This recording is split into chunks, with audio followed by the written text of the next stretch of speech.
As Ed is coming up, it'll take him a minute. I am going to just tell you a little bit about our speaker, Dr. Ed Smith. He currently serves in several roles. He is the Deputy Executive Director of Crisis Response Ministry, and he works with victims of violent crime, and he embeds with police and crime victims, advocates, and organizations. A very difficult environment to work and minister in. As a law enforcement chaplain, Dr. Smith looks after the holistic care and support of law enforcement officers and their friends.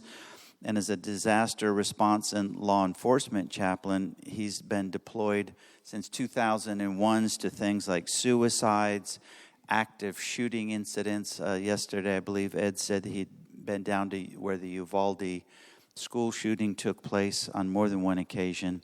Wildfires, floods, tornadoes.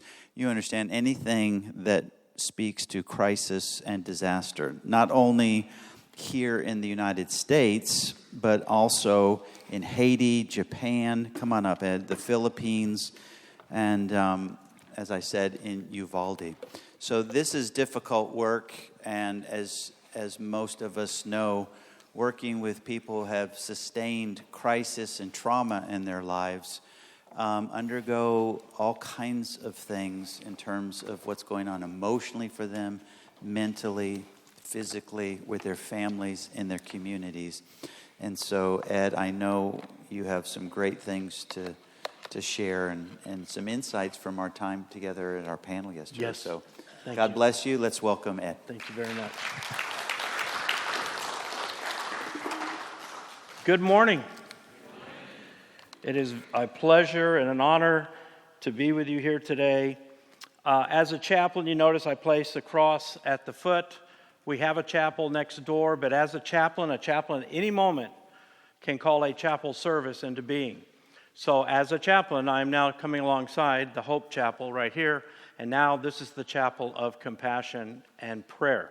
Now, as we do this, I wonder how many in here even know what the word chaplain means or what the word chapel means.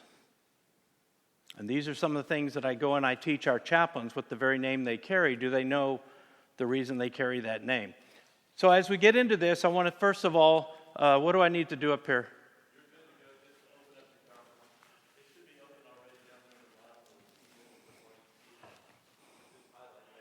Okay, I might need you because I'm...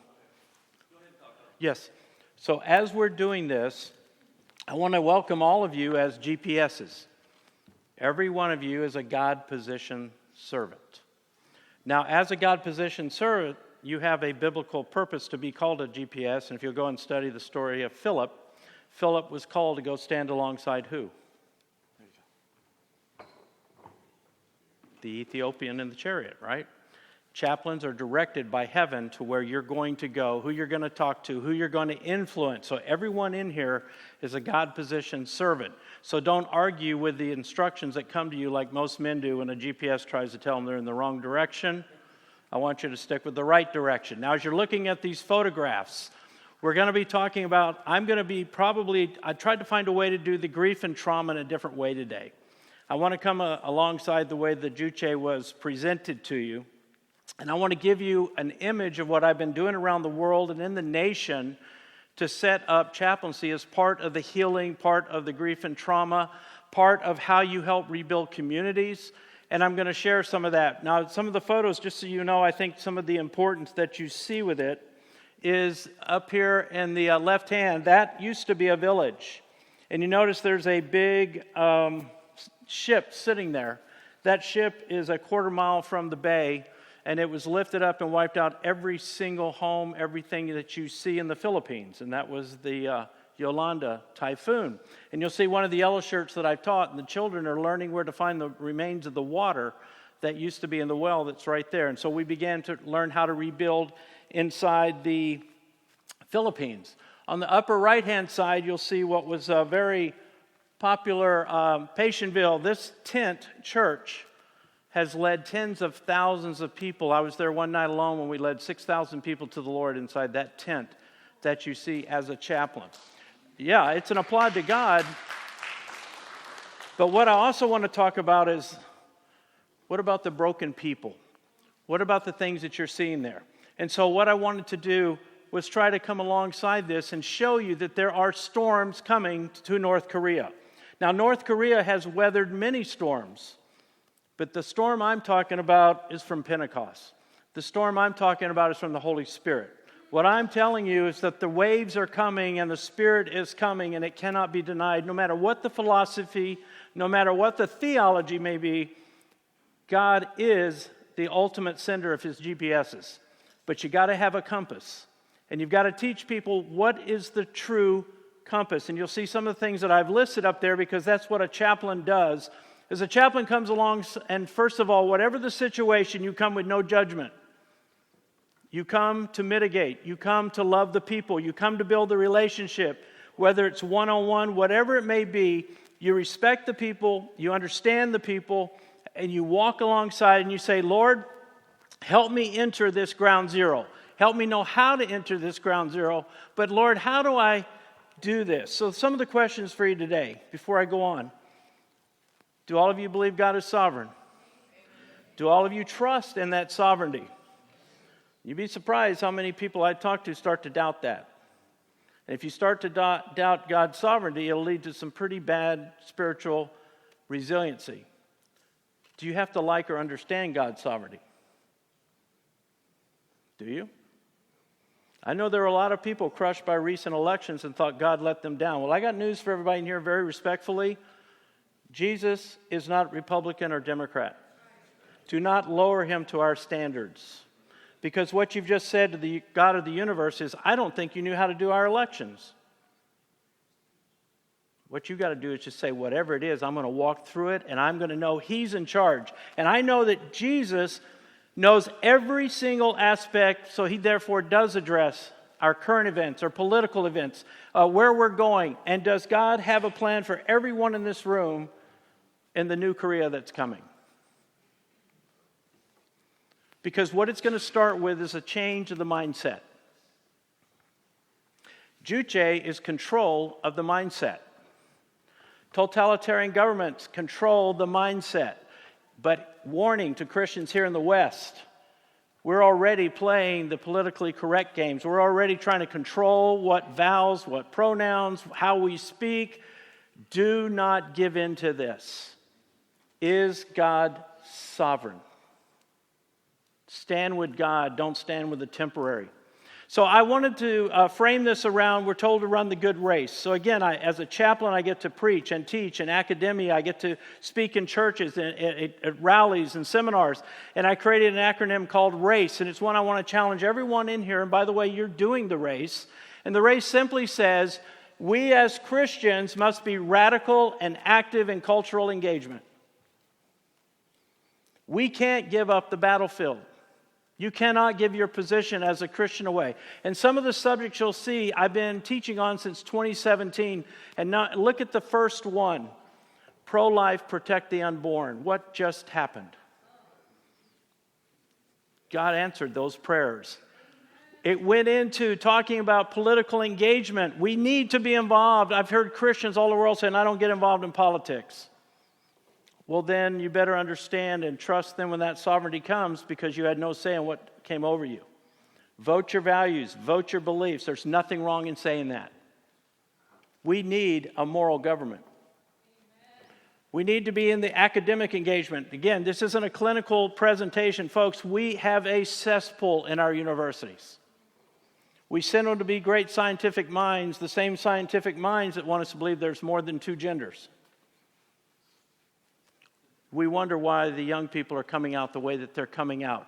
But one of the things that you see highlighted is one of the things I've been teaching on since 2017. Jesus is the true counterculture of liberty. And he is not basing anything on communism, Marxism, or socialism. But he loves the people that were in or under those systems. They are not our enemies. But we need to know So how does this pertain to North Korea? One of the things I want you to understand when you see some of the covers of what I put up there, the assumptions of North Korea's fall, what analysts are saying, one thing they're all in agreement with, which is why I'm saying it's divine that you're here today. If the North Korean regime falls or changes, it's going to come so swift, it's going to catch you by surprise. There have been 18 family dynasties and governments since World War II. 12 of the 18 have already fallen. They last an average of 32 years. North Korea has doubled that.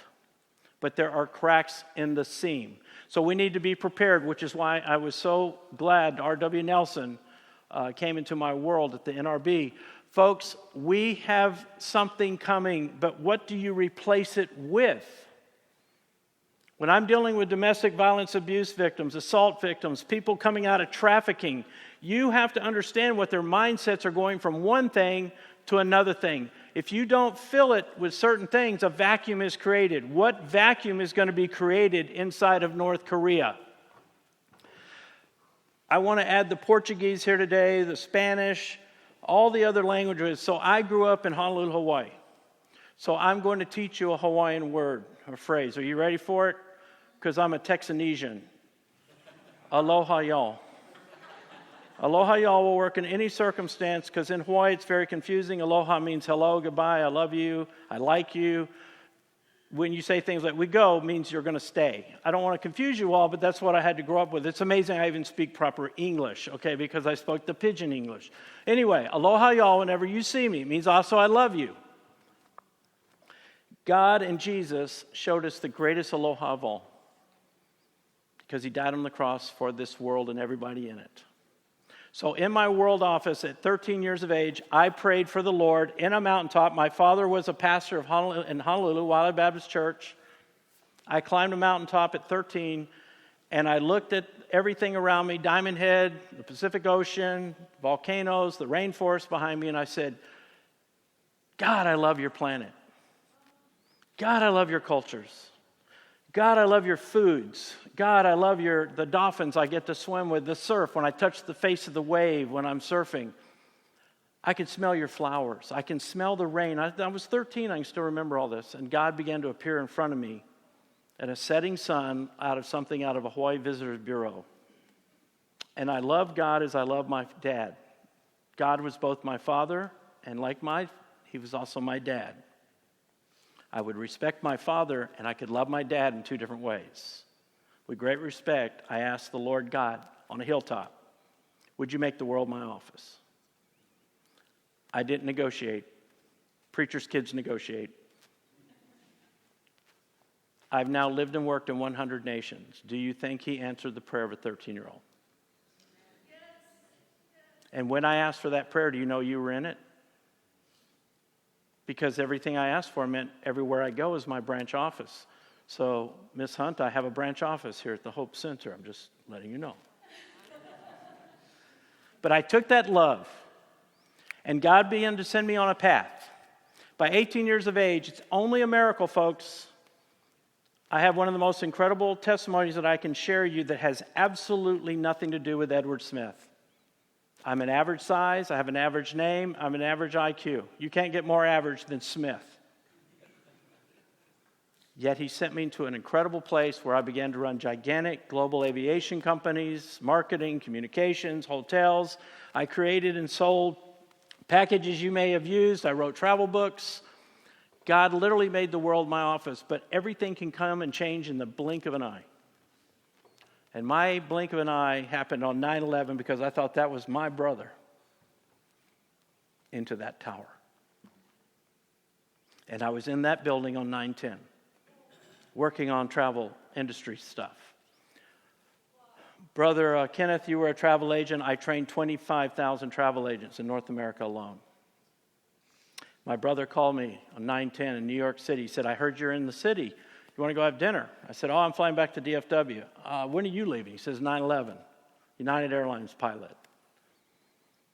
Needless to say, when I watched the buildings I was just in, and by the way, I lost 300 people in that building, and I thought my brother died. I couldn't find him. God moved my brother at the last second, which, by the way, he was also a colonel in the Air Force, and his patrols was Korea. My father-in-law is a veteran of the Korean War and of Vietnam. We have a lot of military history. But he was a captain at United at the time. Remember how all the cell phones went down? Couldn't find anybody? I finally heard his voice, very shaky. He says, "Edward, something made me shift trade. My friend died in the cockpit." That would have been my brother, but a friend took his place.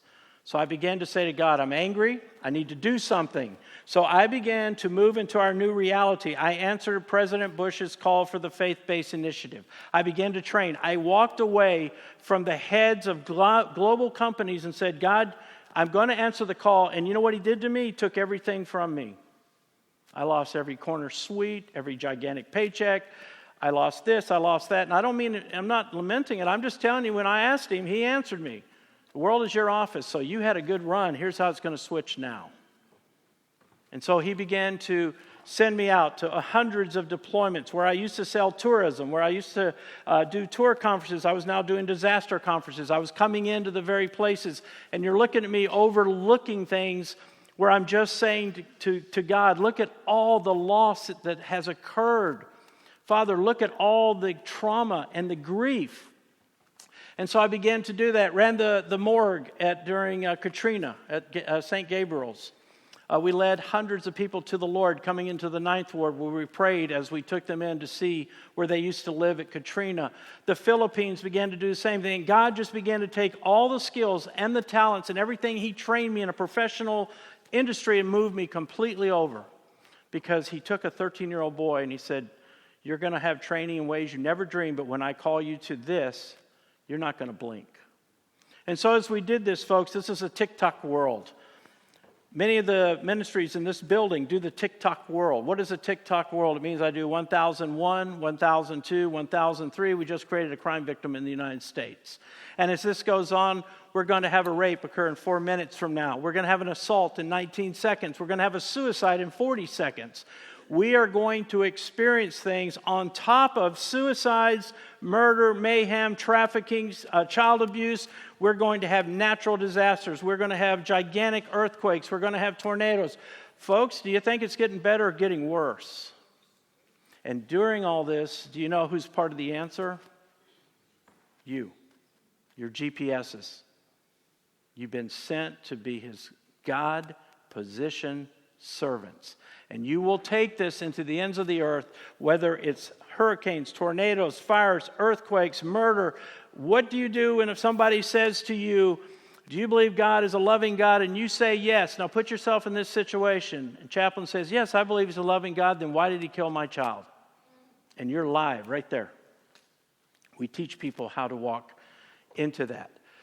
We had the coronavirus. I had to deal with this as a police law enforcement. Do you know how many police officers I buried? Do you know how many suicides I was dealing with? Do you know what the global coronavirus did? Is God sovereign? Was He there through all of this? Part of what a chaplain does is reminds people of their resiliency, reminds people of their faith and their hope. At the same time, does not condemn somebody that's a believer. It says, right now I hate God. And I'll say, well, that's all right. King David shook his fist at God. One of the biggest things that a chaplain does is brings hope, encouragement, because we have a very violent world and a very controlling world, and it is not going to get better. But He does have moments where He sends you in. And so you'll see some things where a chaplain is set aside a little bit different. It's a minister, by the way. Not everybody's called to be a chaplain, but everybody's called to be a minister. All of us are ministers of God. So as we do this, I wanted you to see what a chaplain does is the first thing in always, and you guys did it, we start with prayer. And we start with the training, and we get ready to respond. And we can be certified counselors, we can be pastoral counselors, we can be college professors, we can be seminar speakers, we can be writers and authors. We can be missionaries, but the point I'm trying to make to you is God will equip you to whatever He calls you to go into. You have to answer the call and not question Him. Well, I don't think I'm qualified for that. Well, He'll qualify you. He wants to know where your heart is first. He wants to know if his GPSs are going to be told to go stand next to the Ethiopian on the chariot, because when Philip answered that call, that Enoch took the gospel to Ethiopia. directly linked. I can show you incredible history by a GPS answering that. So as we continue through, and this will come into play for North Korea, it comes into my role when I'm dealing between defund movements of police, anger toward police, police angry toward the communities, whatever rage is going on. Chaplains are called to be part of the peacemakers.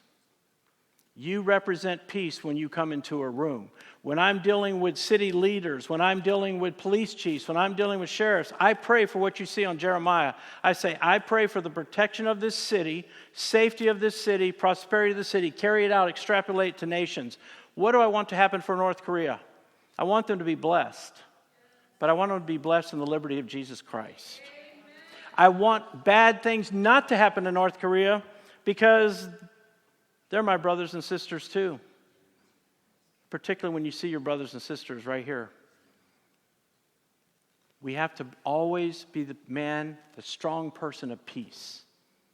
Or else Jesus isn't teaching us very well. So as you do that, you are also, James 1:22, everybody, I'm charging you with this now. You are a doer of the word. Study that very simple verse. And the uniforms of compassion simply means whatever you serve God in is your uniform of compassion. So some of the pictures, just real quick, is just to show you how chaplains that I'm involved with, and there are many chaplaincies here, but where they show up, how they show up, what they're doing in local churches, what they're doing inside law enforcement, where we come to teach in seminars, how we give them certified trainings, how we bring them through different scenarios, how we teach people to come to those funerals, death notifications, dealing with a mother who's had her son commit suicide, who's right next to you. And you see that God has placed the GPSs to be near these people. You'll see it taught in local churches. You'll see that it's spread across Texas. You'll see here in this photograph, I teach in universities. This was Sam Houston State, and for 3 years I taught the lessons learned from the killings of our Dallas police officers, our Dart police officers, our Baton Rouge PD. I taught the resiliency lessons learned. I interviewed the people involved in those shootouts. I took it to every police chief in Texas, which you can see in 3 years, every police chief in Texas went through my training, including the importance of chaplaincy in law enforcement. I then did every command staff. You should have heard the spiritual talks they gave me. Things they were holding in that counselors know if it's not dealt with. And so the graduation pictures, those are all police chiefs that you see. I'm also a subject matter expert, and unfortunately, this is after the shootings at the church in Fort Worth, where Chief Williams and I was called in to talk over CBS about how to deal with the loss of life of a church. Santa Fe High School, how to deal with the loss of those students. Uvalde, how to deal with the loss of those 21 people. And so these are things that chaplains do, but this is a model that I think will work, can be applied to North Korea. So the Philippines had Hurricane Yolanda, or Typhoon Yolanda. About 15,000 were killed, hundreds of thousands lost their homes. What were they going to do? So I flew in. Now, every time I, as a chaplain, I work through the local churches. I may come in with an NGO. I've got an NGO here, a partner of mine, Dr. Gary Adams, many of you have met. We know how to do this, but we always work through the local church. You know why? Edward Smith can come and go. The local church is always there. I buttress those pastors, the leadership. I lift them up. We do the responders. We debrief them. We encourage. We give spiritual trainings. But we never leave the local church out of our plans. So the Philippines, in partnership with Communion Church, I was able to train thousands of local Filipinos who then began to take the mantle of what I was teaching them, and you're seeing them being certified. I have teams on 6 islands. The 6 islands were used as the hub. All the other islands that were near it began to come, and I began to go over the years, and I began to keep retraining. Look at the young people in the middle photograph at Leyte University where I taught this. They were there. I had as many as 1,500, 2,000 students at a time. All enthusiastic, wanted to know how to go serve their neighbors. Unlike our universities here, they praised and sang hymns at Leyte University, a public university. Some of this was said the other day.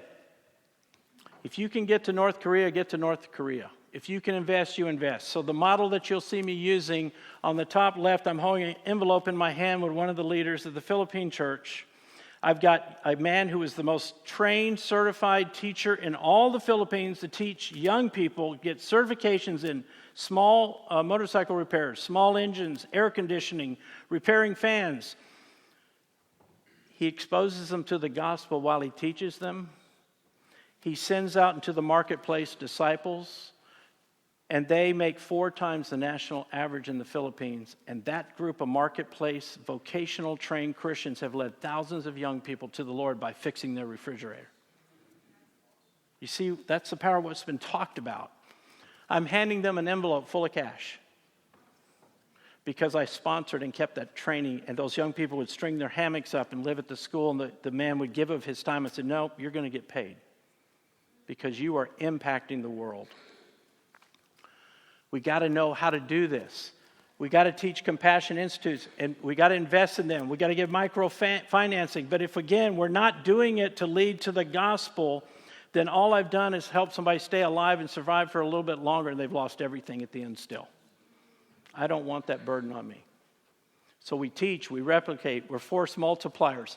Chaplaincies come into that. So let's continue. Okay, so North Korea could accelerate. So how is chaplaincy going to impact this? And so what my hope is, like the Philippines, we would be able, you already had the Army showed you with numbers the other day. Those numbers are the size of military divisions. Divisions about 25,000 soldiers. You've got divisions of North Koreans already all over the world. We need to mobilize, train those that are called to be the chaplains ahead of time so that they can come in and answer these questions. You have a cult of personality. You have a cult that's taught it's literally the Father, the Son, the Holy Spirit with the 3 Kims. Right or wrong, what will they do if that changes? You have a military that's been trained to hate America, to hate South Koreans. You have them trained and indoctrinated that I'm there to bayonet everybody in their family. They've been pushing the missile technology as it's the shield to protect the nation. It's really a shield to keep them in power. But that's okay. They can't overcome the Holy Spirit. My point is, what replaces it? What do you say to soldiers that were told for 70 years, kill everybody on that side of the DMZ, bomb everything that comes against us? What's going to replace that? What's going to change their leadership? How are we going to get down to the labor, the trafficking? What's going to replace that system if we're not ready, trained with all kind of ways to go in? What about the impact on the culture of children raised in this for 70 years? Look at the picture that he's stabbing. Here's the other threat. I've already experienced this in many countries. North lives like that in the sense of military, whatever the state tells them. The South is very wealthy. What is it, 30-40% of the South is evangelical or Christian. But what happens when consumerism replaces the empty vacuum in their mind? I've seen it happen in China. I've seen it happen in the Philippines, right here in the United States. We give our lives for our entertainment, for our clothing, for our concerts. So what do we have to do as chaplains, as ministries? We've got to prepare them. Uncontrolled communism, folks, uncontrolled consumerism is just as bad. Capitalism is not a religion. Capitalism must be tempered by Christian principles, or we will have nothing. Each end of an ism is not good. It's Jesus-ism. This is what we need. All right, so yes, we need the businessmen, entrepreneurs, the teachers, the professors. We got to flip things and change things and fill the empty vacuum. Housing, resource. History of chaplaincy has already affected the Republic of Korea. You're looking at photographs. Before the DMZ existed, that's actually called the chapel. Look at this. The chapel on the parallel. That's American chaplains on the left, Republic of Korean military chaplains on the right. They're doing Sunday school for the orphans. They went in under President Ri, and the population Christianity of Korea was estimated, it was about 10% at the time. He made it an all-Christian Army Corps chaplaincy. In 3 years, those chaplains, who many of you don't even know their names, led 20% of the Republic of Korean soldiers to the Lord. And those men went and spread the gospel. But it doesn't stop there, because they have a very powerful chaplaincy going today. What you're looking at is North Koreans. There was about 130,000 of them, and about 30,000 Chinese troops that were placed on an island just south of the peninsula, Prison Island. The American chaplains and the Republic of Korea chaplains went in and ministered to the North Koreans and the Chinese. That's North Koreans on the upper right singing hymns. That's North Koreans listening to the gospel. That's North Koreans doing their Bible studies. This is North Koreans receiving communion. This was the first time in history that when they went to repartition them, thousands of North Koreans stood up and said, "I'm a Christian and I don't want to go back to communism." Did you even know this movement existed? Chaplains influence the history, and still do, of the Koreas. So what are we going to do to fill in the space? One of the dangers that I'm also worried about, every one of you in here has it. Think about North Korea opening up. We are in an accelerated world. Tell me this doesn't look like the world you're in. Do you feel like you're moving at that speed? Worse or better, are you thriving in that speed in the accelerated world? One of the books I recommend to you today, but you buttress it with Bible study, is this book right here, Thank You for Being Late, Living in an Accelerated World. In yellow, I highlighted for you. The premise of the book was, we are infected by the three largest forces on the planet: technology, globalization, and climate change. It's forcing us to rethink our societies, our workplaces, our peer groups, our social groups. But they don't ever mention the spiritual. But it's a true statement. So I take books like this and I turn it into the teachings that incorporate it, and then what's the counter teaching to it, or how do you bring it in? Well, folks, 9/11 changed our new normal, didn't it? COVID changed another new normal. This is called going from the old normals to the new normals to the new realities. Corona world created so many suicides in this nation. It created depression on an epic scale, because it's the number one thing that happens to domestic violence victims or people contemplating suicide. Coronavirus isolated us. Even many of our churches shut their doors. God still can't be stopped, but it was a new adjustment, wasn't it? And it wasn't just here, it was global.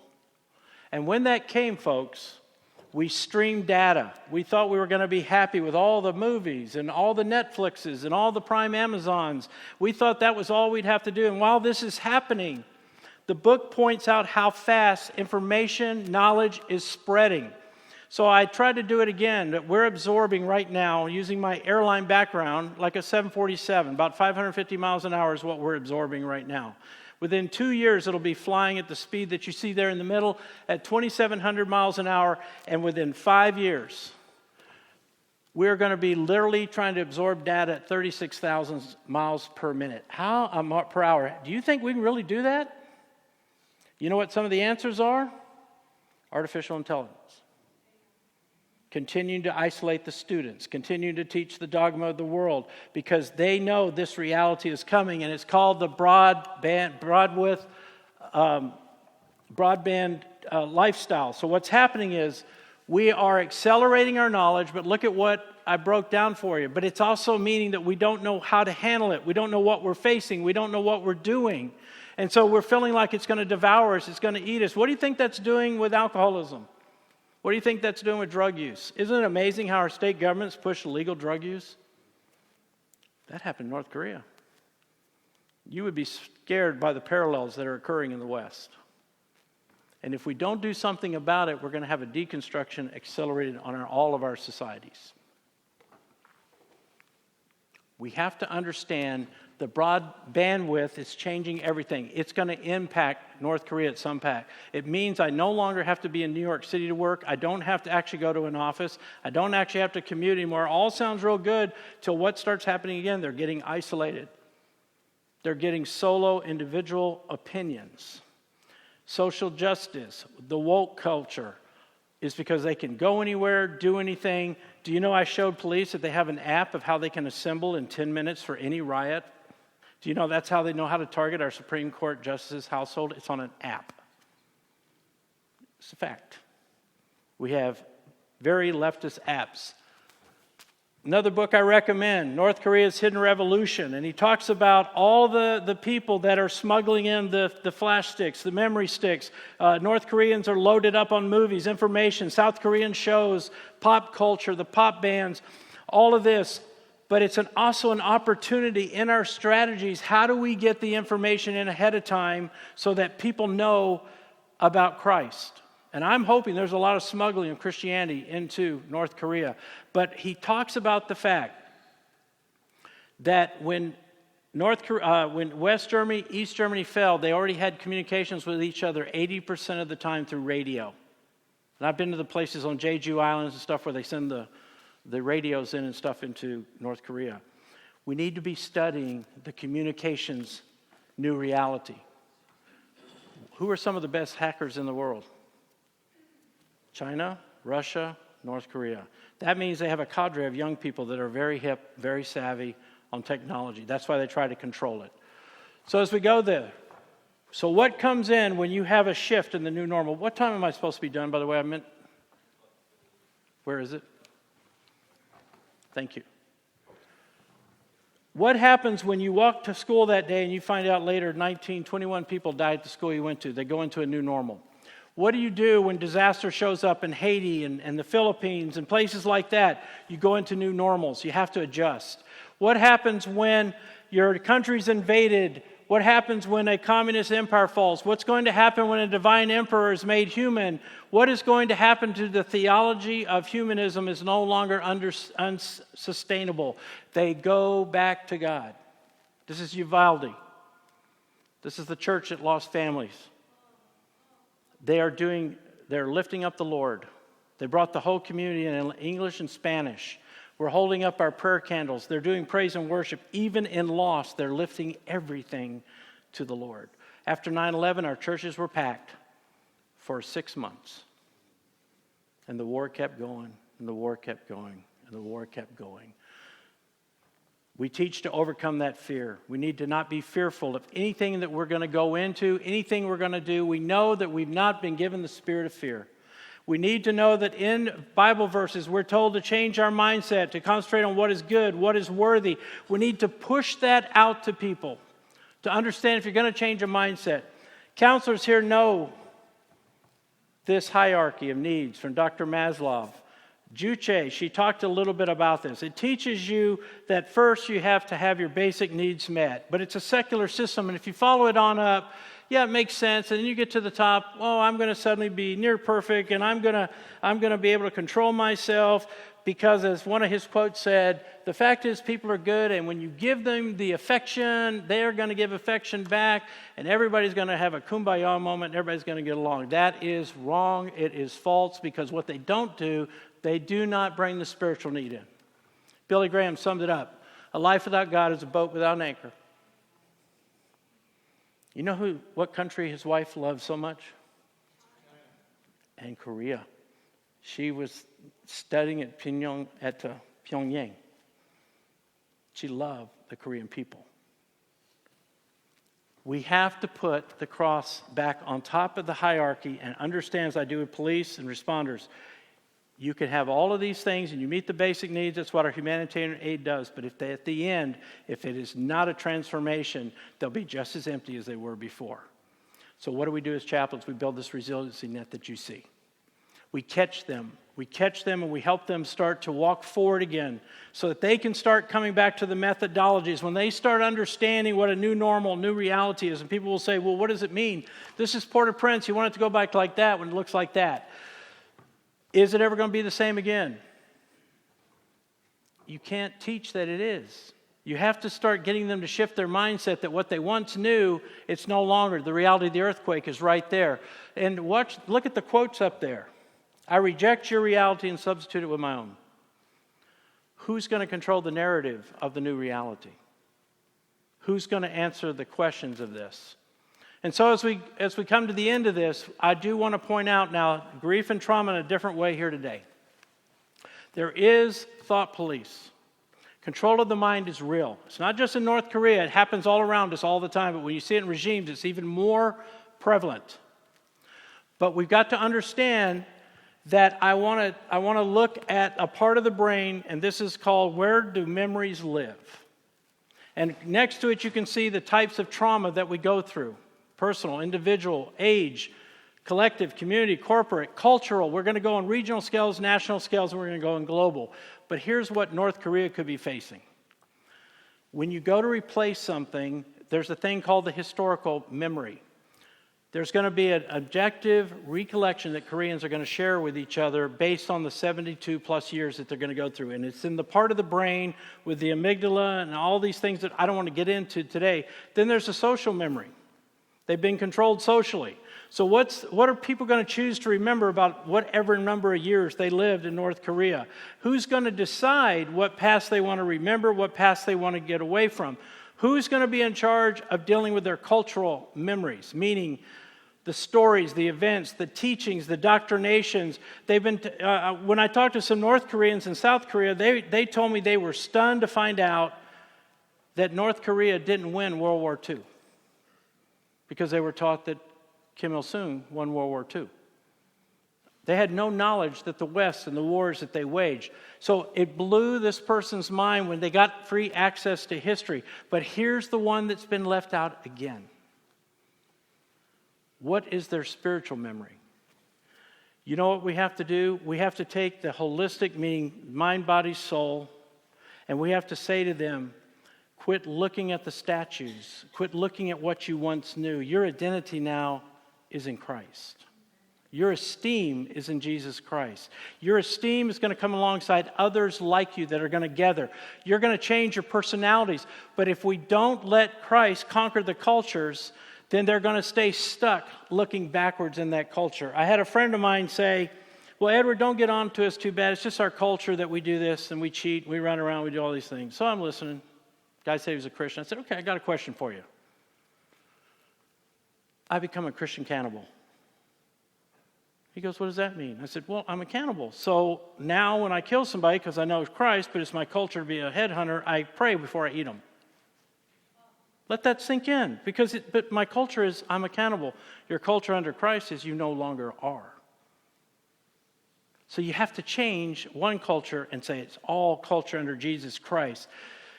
I want to show you the similarities between how North Korea controls its people and the striking similarities to victims are held in bondage, even in this country right here. Because first of all, it's always going to be about power and control.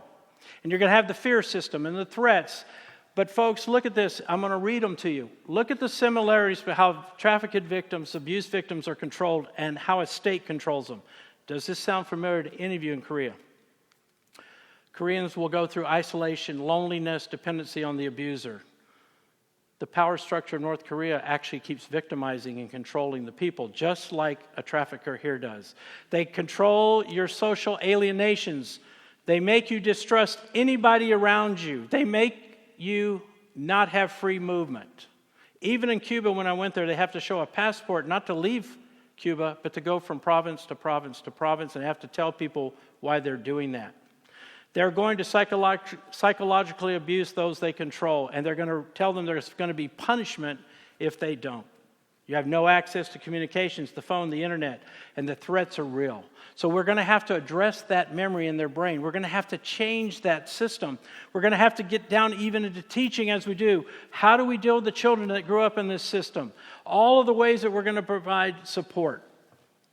Because, folks, we got a big Band-Aid. Now watch what we missed with grief and trauma historically. World War I, there was an old reality and there was an old normal, and it was called kingdoms. And then World War I came and it changed into fallen kingdoms, splintered kingdoms. It set the stage for World War II. We saw the communism, Nazism, fascism, imperialism. Then we saw it rise, and then in World War II, it began to fall with Nazism, fascism, imperialism took it away. Then we see the Cold War, and we see how South Korea and North Korea, all that were impacted by the Korean War, how the democracies and the communists began to grow into this, the nuclear arms race. And so historically, we're still seeing from World War II to now. And if I was to show you the map of the 1930s, China replaces where Japan was. Putin is Stalin and Hitler, and the same claims and the same things are being set up for World War III. Because in my viewpoint, We didn't fill the empty minds. And when you look where I'll show you, it isn't just about winning. 1950, England was falling apart. They said, we have all the technology, all the wealth, but we're empty. We don't know what we're doing. So Winston Churchill called upon Billy Graham. And he told Billy Graham, our problem is we have full heads and empty souls. And we need a religious renaissance. And Billy Graham arrived to the biggest crowds of revitalizing the UK that has ever been seen before or else, because he said, we have departed from the idea of God.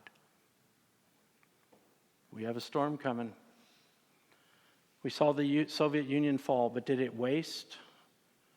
We found all the persecuted Christians. You know what they said? There's no Christianity without tears. They asked people, what 3 things would you die for as a Christian? They entered prisons and converted them to missionary fields, including the guards. They took the culture of lies of the Soviet Union and countered with Christian truths. You know where they are right now in America? Screaming that it's happening here. Berlin fell. West Germany, East Germany, and it's called a demon-haunted land. They were looking for a spiritual answer, and they fell under fake healers, cults, groups. You talk about all the cults in South Korea. They were so full of them here that the West Germany began to revive. East Germany was told the Bible is the enemy, and they fell apart till the West reunited. Are you going to be resolute? Japan. They wiped out 30,000 believers and thought they'd snuffed it out. After the earthquake, when I went there, people walked up and said, we've been praying for centuries, waiting to talk to you. The hidden Japanese were there. Resolute in Christ tried to wipe out Madagascar, wiped out 99% of it. As soon as she died, it grew by 140%. They tried to kill this man in 5 minutes when he landed on Pacific Island because of his sacrifice. This is now 99% Christian. And this continues, folks, and so we see the sacrifice. Japan had the biggest revolution in Christ after the man who bombed Pearl Harbor, which spoke in my church and led hundreds of thousands to the Lord. We can do it. Be resolute. Be faithful. Thank you for your time. Let's move forward together in Christ. Thank you.